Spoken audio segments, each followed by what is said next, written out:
Coming up next here, our next guest thinks a solid portion of your portfolio should be made of growth stocks. Here to elaborate and explain why, Bryan Lee, Chief Investment Officer with Blue Zone Wealth Advisors. So growth is attractive, and I know we always talk about growth versus value. We look over the long term, but growth always seems to be more exciting, that's for sure. Why is this group so attractive to you? Hey, Nicole, thanks for having me on. Yeah, listen, the growth stocks are typically participating in the secular growth stories going on in the economy, namely today, the migration to the cloud and just the overall digitization of the economy. When we invest in growth stocks, we're typically looking for companies that are attacking a huge addressable market. And not only that, have a dominant recurring revenue type of business model that can expand their overall customer base, not only that are currently using their products, but are cross-selling and expanding into new innovative products. So that being said, when you're trying to evaluate and pick the companies in which to invest, how do you evaluate these companies? Do you have some telltales? Yeah, we do. We sometimes start at a top down and then go from a bottom up view in terms of just finding the dominant companies in their space.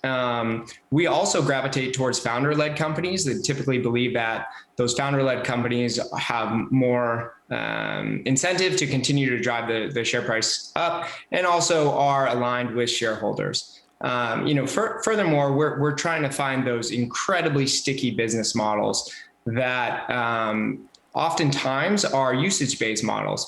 And so what a usage-based revenue model means is that as their customers grow and their customers succeed, so do the companies themselves. And so typically you're growing off of your customers' back, which we feel like is a fantastic way to show that durable, reoccurring revenue growth.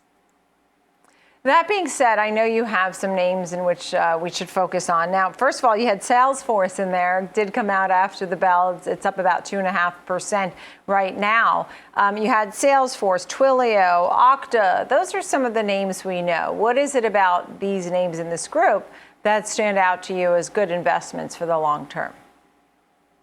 Yeah, I'd characterize Salesforce as one of those that's just participating in the overall digitization of the economy.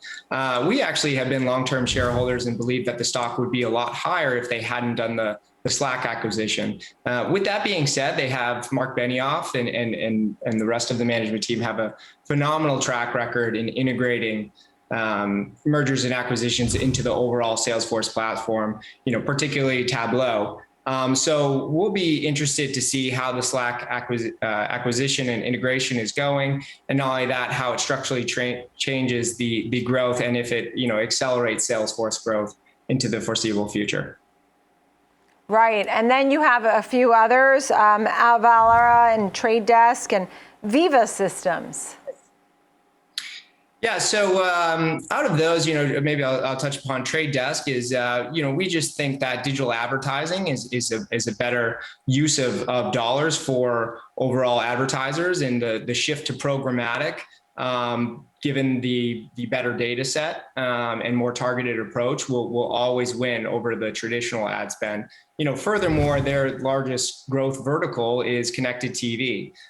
We see the future of connected TV just continuing to fuel not only Trade Desk growth, but also the advertising pie in general. So extremely excited about Trade Desk. Also, Jeff Green, founder led, and they've spent a ton of money trying to figure out and partner with only the best advertisers in the space.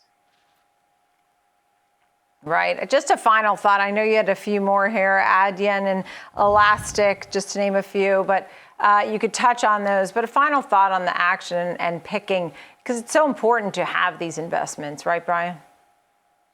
Yeah, no, it really is. We also gravitate towards the companies that don't necessarily trade at the highest price to sales multiple. Elastic is a great example, who also came out with earnings after the close and just showed phenomenal growth. Stock trades for about mid-teens price to sales, typically conservative CFO. So we actually like that. And It's Right. transitioning from an open source revenue model to now actually charging customers to use their three main products Yeah. in search, observability, and cloud security. So we think that that company has tremendous Brian, I think I'm going runway to have to and jump in very there. pleased. Yeah. Bryan Lee, thank you. Chief Investment Thank you. Officer, Blue Zone Wealth Advisors. Thanks, Brian.